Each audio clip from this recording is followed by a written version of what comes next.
রাজধানীতে গ্যাসের সংকট তীব্র আকার ধারণ করেছে। বাসাবাড়িতে থাকছে না গ্যাস, অনেক জায়গায় গ্যাসই নেই, আবার কোথাও কোথাও গভীর রাতে গ্যাস এলেও ভোর রাতেই তা চলে যাচ্ছে। রান্না করা যাচ্ছে না দৈনন্দিন খাবার। গত এক সপ্তাহ ধরে গ্যাসের সংকট তীব্র আকার ধারণ করেছে। রাজধানীর কাজীপাড়া, ধানমন্ডি, লালবাগ, মালিবাগ, বনশ্রী, শেওড়াপাড়া, টেমরা, নারায়ণগঞ্জের রূপগঞ্জ, গাজীপুরের টঙ্গীতে একই দশা। রাজধানী কাজীপাড়ার স্থানীয়রা বলছেন গত 10 দিন ধরে কোনো গ্যাস নেই। এদিকে জ্বালানি প্রতিমন্ত্রী গতকাল এক সংবাদ সম্মেলনে বলেন, সরকারের পক্ষ থেকে গ্যাস সংকট কাটাতে সব প্রচেষ্টা অব্যাহত রয়েছে। গ্যাস সরবরাহ পুরোপুরি স্বাভাবিক হতে আরও এক সপ্তাহ লাগতে পারে।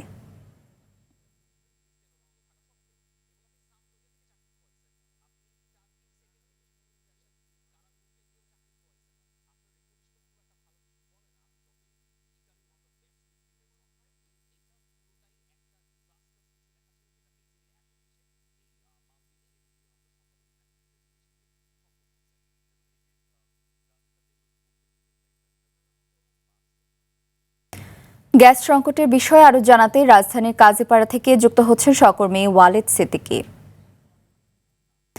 ওয়ালিদ, বাসাবাড়িতে গ্যাসের কি চিত্র দেখছেন জানাবেন আমাদের। নুসরাত, আমরা এখন আছি পূর্ব কাজীপাড়ার 9 নম্বর গলিতে। আপনারা দেখতে পাচ্ছেন যে আমাদের এখানে গ্যাসের চুলা থাকলেও এখানে তারা লাকড়ির চুলায় রান্না করছে। দীর্ঘ 2 বছর যাবৎ তারা এভাবেই রান্না করছে। প্রতিদিন তাদের বাচ্চাদের দুধ থেকে শুরু করে সকল কর্মকাণ্ড এই লাকড়ির চুলায় তারা করছে। তারা বলছে তারা নিম্নবিত্ত এবং তাদের সিলিন্ডার কেনার মতো অর্থ নেই। এই যে এই দুর্দশা লাঘবের জন্য তারা সরকারের দৃষ্টি আকর্ষণ করছে। তারা বলছে এই যে মানবেতর যে তারা জীবনযাপন করছে এই গ্যাস সংকটের কারণে, এই গ্যাস সংকটের সমাধান কবে হবে সে বিষয়ে তারা জবাব চায়। তারা আমার কাছে প্রশ্ন করে যে কবে নাগাদ এই গ্যাস থেকে আমরা গ্যাস পাবো, গ্যাসের সাপ্লাই স্বাভাবিক হবে। এই যে আপনারা দেখছেন যে লাকড়ির চুলায় তারা প্রতিদিন এভাবেই তারা রান্না করে। এই লাকড়ির চুলায় ধোঁয়াতে এই বাচ্চা কাচ্চা নানা রকম রোগ শোকে ভোগে। আমরা এখন এই যে আপনাদের দেখাচ্ছি যে এই যে তাদের চুলা থাকলেও চুলাতে কোনো আগুন নেই। আপনারা দেখুন যে এখানে যে অবস্থাটা কি, যে লাকড়ির চুলায় তারা রান্না করছে, তাদের গ্যাসের চুলা আছে কিন্তু দীর্ঘ 2 বছর যাবৎ তাদের এইখানে আগুন ধরছে না। গ্যাসের লাইন থাকলেও গ্যাস সংযোগ নেই, গ্যাস আসছে না তাদের লাইনে।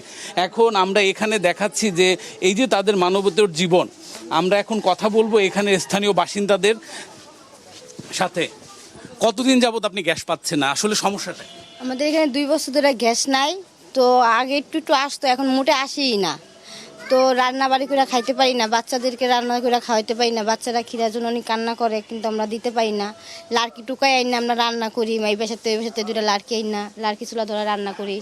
এই লাড়কি ধুমাতে বাচ্চারা থাকতে পারে না, আশেপাশের লোকেরাও থাকতে পারে না, চিল্লাচিল্লি করে।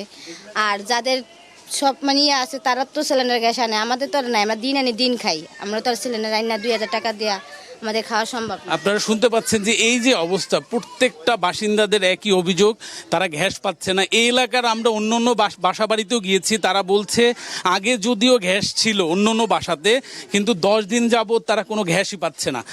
কতদিন যাবত আপনাদের এখানে গ্যাস? এই মনে করেন যে অনেকদিন যাবত এরকম, কিন্তু তারপরে এখন একবার অস্তপত নাই। এই 1-1.5 মাস ধরে, এই 1-1.5 মাস ধরে একেবারে নাই, একেবারে মনে করেন এখনো সারা রাত বসে থাকি গ্যাসের আশায়। আপনারা দেখতে পাচ্ছেন এখানে এলাকার যে স্থানীয় লোকজন তারা বলছে এইভাবে আর তাদের কতদিন চলবে। আমরা এখানে একজন স্থানীয় বাসিন্দার সাথে কথা বলছি। আপনার অত্র এলাকায় কতদিন যাবত এরকম সমস্যা চলছে? প্রায় আগে তো মোটামুটি গ্যাস আসতো, এখন এই 3 মাস ধরে কোনো গ্যাস নেই। সরকারের তেমন কোনো তদারকি নেই। আমি আশা করব সরকার তার তদারকির মাধ্যমে আমাদের এই গ্যাস সংকটটা দূর করবে, আমরা এই আশাবাদ করি, এবং সমস্যাটা লাঘব হবে, এটাই আমাদের কাছে সরকারের আশা। নুসরাত, আমরা এই যে বর্তমান সরকার আসার পরে যে পরিবর্তনের একটা আভাস, এই যে এই বাসিন্দারা 2 বছর যাবত যে গ্যাস পাচ্ছে না, তাদের এই দুর্দশা লাঘবের মাধ্যমে তাদের এই অবস্থাটা পরিবর্তনের চেষ্টা করবে বলে তারা দাবি করছেন। নুসরাত, এই ছিল সর্বশেষ কাজীপাড়া থেকে। ধন্যবাদ।